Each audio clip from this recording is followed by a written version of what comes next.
جو لوگ ٹھیکیداروں کو بھی 10% کمیشن دینے پر منا لیتے ہیں تو حالات زندگی انہیں صدر پاکستان بنا دیتے ہیں. غیر ملکی فنڈز لے کر افواج کی حالت کو سنگین رکھنا ہے تو الف بے پے یقین رکھنا ہے. سستی روٹی اسکیم میں 22 ارب کی کرپشن کارنامہ خاص ہے. سابقہ وزیر تعلیم ایف اے کیے بغیر بی اے پاس ہے اور بچے 2 ہی اچھے یا فیملی پلاننگ کی چوائس ہے. فردوس عاشق کے مطابق ہفتے میں 2 چھٹیاں آبادی بڑھنے کا باعث ہے. اوپر سے ہو جاتی ہے گیس کی بحرانی, پیٹرول کی گرانی, تو سن کے اپنے ملک کی درد بھری کہانی میں بیت الخلا میں بیٹھ گیا, میں خانہ سمجھ کر لوٹے کا پانی پی گیا پیمانہ سمجھ کر. جناب صدر, اس معاشی ناانصافی کے بعد میں نے چھوڑ دیا اپنی محبت پروین کو, ترجیح دی اقبال کے شاہین کو. سب سے پہلا بسیرا کیا پہاڑوں کی چٹانوں پہ, پر فائرنگ کر کے بھگا دیا بنارس کے پٹھانوں نے. پھر زندگی کی بھیڑ میں کچھ اس طرح سے کھو گئے, پتہ ہی نہیں چلا آلو 80 روپے کلو ہو گئے. اور وسیع ہونے لگا میرا نالج تو میں نے داخلہ لے لیا فارمیسی کالج, اور یہاں پر آنے کے بعد مجھ پہ آیا ہوا اس معاشرے میں کوئی لڑکی کھانسے تو سگڑ پن, لڑکا کھانسے تو دمے کا مریض. کلاس میں لڑکا سوال پوچھے تو اوچھا, لڑکی پوچھے او اچھا. لڑکی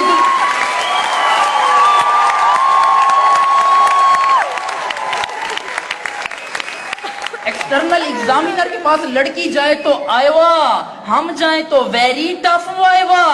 اور لڑکی زلفیں لہرا کے آئے تو شلپا شیٹھی, ہم جیل بھی لگائیں تو نجم سیٹھی.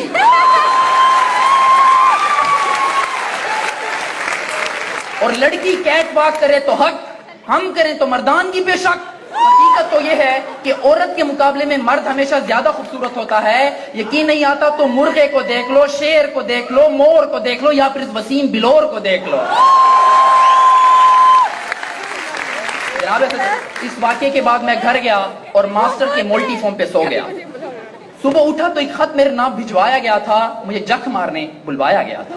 وہاں بیٹھا کسی کا پیو تھا, وہ میرا انٹرویو تھا. مجھ سے پہلا سوال, آپ وسیم ہیں؟ میں نے کہا نہیں, کرشمہ کپور.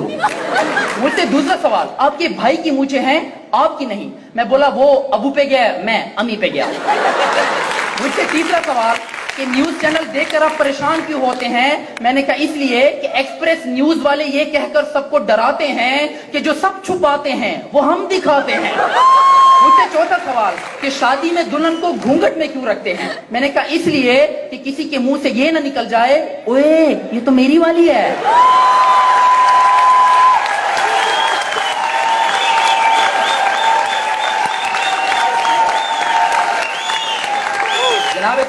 وہ سارے کا سارا عملہ میری باتوں سے ہو گیا Kamla.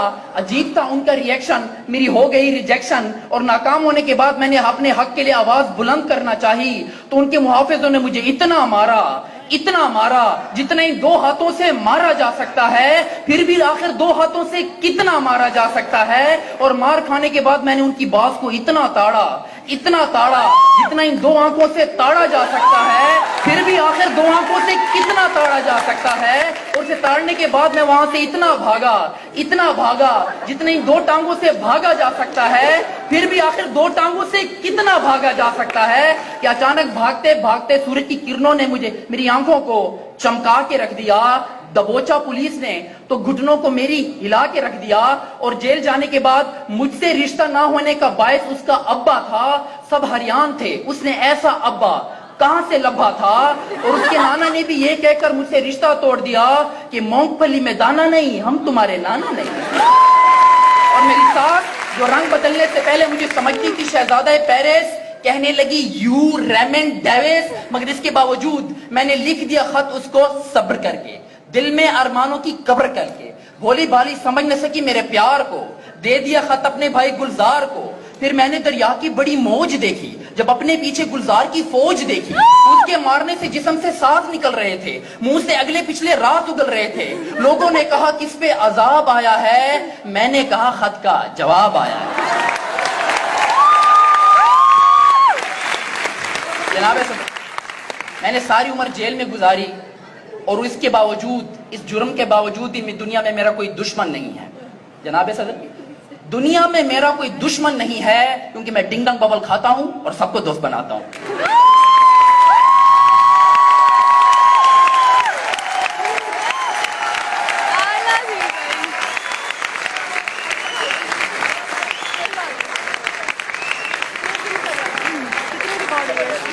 So thank you so much for honoring us with your